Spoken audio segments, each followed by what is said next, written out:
Nevada became a state before most other Western territories for two reasons: gold and silver. From Nevada's earliest history, people have prospected for such ores as gold, silver, magnesium, uranium, lead, zinc, and copper. And mining remains the state's number 2 source of income. Jack Darland of Hawthorne makes his living as a prospector and learned much of his trade from his father and grandfather while growing up in Idaho and Oregon. Well, I'm an exploration geologist, and that's just a modern term for a prospector. The old-time prospectors, they used to go out and look for properties, and they were easy to find back in those days, you know, because a lot of things hadn't been dug on yet. So you could go out here with a burro and find something, and if you found something good, you could sell it. But anyway, I've been in mining all my life. My dad was a miner, and I helped him in the mines when I was just a little kid in grade school. Although Jack uses a 4-wheel drive pickup and sometimes an all-terrain vehicle instead of a burro, he still walks over many square miles of hot, dry territory looking at landforms and breaks open lots of rocks. But today, he says, the first step in prospecting is doing research. Well, you research. Research the libraries, research USGS reports, anything that might lead you to certain areas that has the right possibility of having the right geological structure. Only after doing background research does Jack walk the land.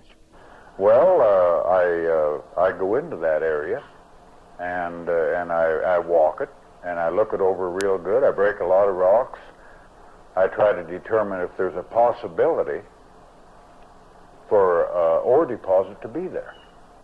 I just spend days and days walking the area and breaking rocks with my prospect pick and looking at them with my mineral glass and studying the structure, the general structure of the area.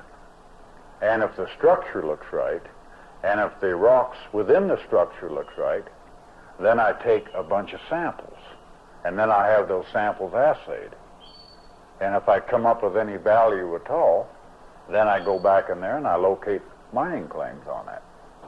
As a professional prospector, Jack is amused by gold panners and others, as he calls them recreational miners. You know, mining is becoming more of a hobby for the average public. And you can buy gold pans, you can buy suction dredges, you can buy sluice boxes.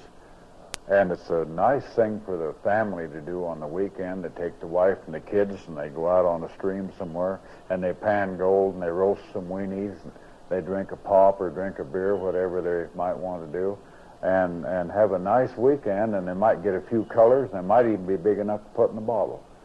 You know, it's just something that I don't do and I vaguely understand, but you know, it's just for the weekend recreational type miner. And this is what most of the people think about nowadays. They don't think about the real professional or the person that's really trying to make a living at it. Mining is like anything else. I mean, I couldn't go out here and be a farmer, or I couldn't go out here and be a rancher, because I wouldn't know anything about roping. I wouldn't know anything Prospecting about for a living, cattle. Jack Darland emphasizes, is just like any other job and requires experience and knowledge learned on the job through trial and error. You've got to more or less understand the trade that you're in. And this is a mistake some people make. A lot of people think mining is a get-rich-quick game. Well, that's mistaken. It's just a lot of hard work, and it's a gamble, and it's not a get-rich-quick game. Jack points out that in the old days, prospectors were looking for a higher grade ore than what is found today. Ore from 1/2 to 2 ounces of gold per ton were what early prospectors were looking for. But, as he says, those rich veins are about all gone. 2-ounce gold ore, you don't find that anymore. The old-timers are smart. They found that stuff. But what you look for now is things that they overlooked. In a sense, like they say, the waste of years gone by is the ore of today. Because, you know, they had to have 1/2 ounce ore, ounce ore, 2-ounce ore, or the best they could find. And now and you know, a lot of the old timers found that kind of stuff. And they mined on it. But, you know, those high grade zones like that, those high grade, they're short-lived. This is a lot of reasons why mining camps in the early days lasted 6 months and sometimes lasted a year, and then they were gone. Today, mines can operate successfully when the ore yields as little as 1/10 of an ounce of gold per ton, or even less. But if there's 1 million tons of it, it might be economical. And sometimes that was more than all the old-time mines produced in total. Jack Darland says that because of the low value of other ores today, Gold and silver is the name of the game now. I mean, forget copper, lead, zinc, uranium. Yeah, that's sad news. Yeah, the only game in town now is gold and silver. And that's not an easy game to hold, but, you know, that's the only thing you can do. the series Home Means Nevada presents folklife from the Silver State and is produced by the Nevada State Council on the Arts.